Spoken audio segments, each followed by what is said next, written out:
Like many other people in the Los Angeles area, my brother and I were devastated by the Northridge earthquake. I was awake that morning making final edit decisions on a film that we had been working on for the past year.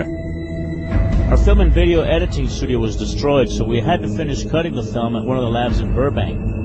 We didn't realize that the earthquake was only the beginning of what would become one of the many life-changing events that were about to unfold. We decided to go home and visit our family for a while before coming back and starting all over again.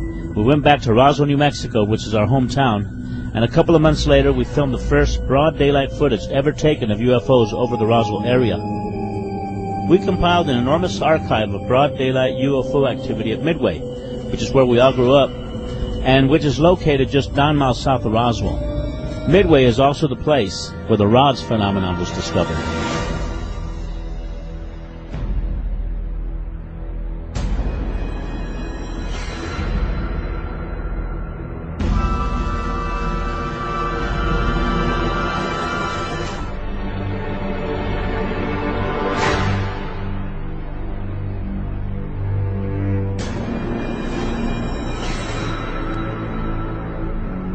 You can see a rod coming in, and it's coming like this outside of the water, and you see it hit the water, leaves a bubble trail, and enters in, and there's about 3 or 4 of them that just zip by, and they're going just as fast as rods do in the sky.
The rods are just one part of an enormous panorama of life that is veiled from normal human sight.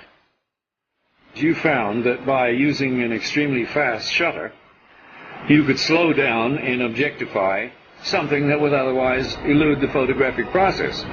But that doesn't mean that they're not there.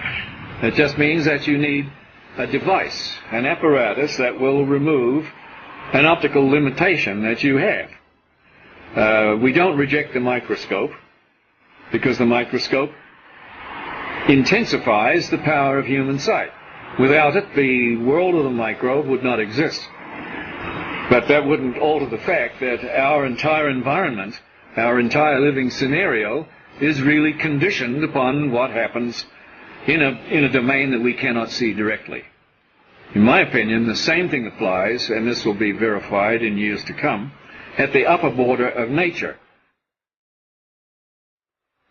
But I realized at this point that it's very secret, that it was kept secret, because I asked him, what are you going to do with this piece of information? And he said, we always airbrush these out before we sell them to the public. So they're pesky little creatures appearing on this photograph they wanted to get rid of. This is a fact of the matter. We were really not sure after John flew whether or not there were critters, living critters, out there somewhere. Critters that were captured by NASA on that mission STS-75 in 1996. In all my considerable experience of the entire UFO scenario, I have never seen and never expected to see footage like that. And least of all did I expect to see it on film that, or tape that had been exposed by the government in a NASA mission. The shuttle Columbia in this mission was equipped with a very sophisticated and expensive ultraviolet camera. It was sensitive to the near ultraviolet. And when they were up at 300 miles above the atmosphere, they launched from the Columbia a small satellite with a tether. Not long after it was launched from the Columbia, the tether broke. We'll record steadily the whole break and coil back to the tether. Copy, Claude. Here we go. Again, this is a view of the satellite. Well, if it had to break, it did it in the right place. And you see on this astonishing film, you see the satellite go drifting far astern of this orbiting Columbia. The tether, which is 12 miles long, straightens out into a long white line, which you can see as plainly as could be. Columbia and the satellite now 77 nautical miles apart. Now, while this is all going on, a whole covey of UFOs, perhaps 36 of them, manifest to this ultraviolet camera, and they begin moving around, circulating, looking for all the world like something in an aquarium tank. The satellite, again, just moving into sunrise. Now, Houston, of course, down on the ground, is getting this feed from the Columbia, and they ask the astronauts in the shuttle, what can they see? What is it they can see? You guys getting the image? Franklin, we see a long line, a couple of star-like things, and a lot of things swimming in the foreground. Can you describe what you're seeing? Well, the long line is a tether, and there's a little bit of debris that kind of flies with us.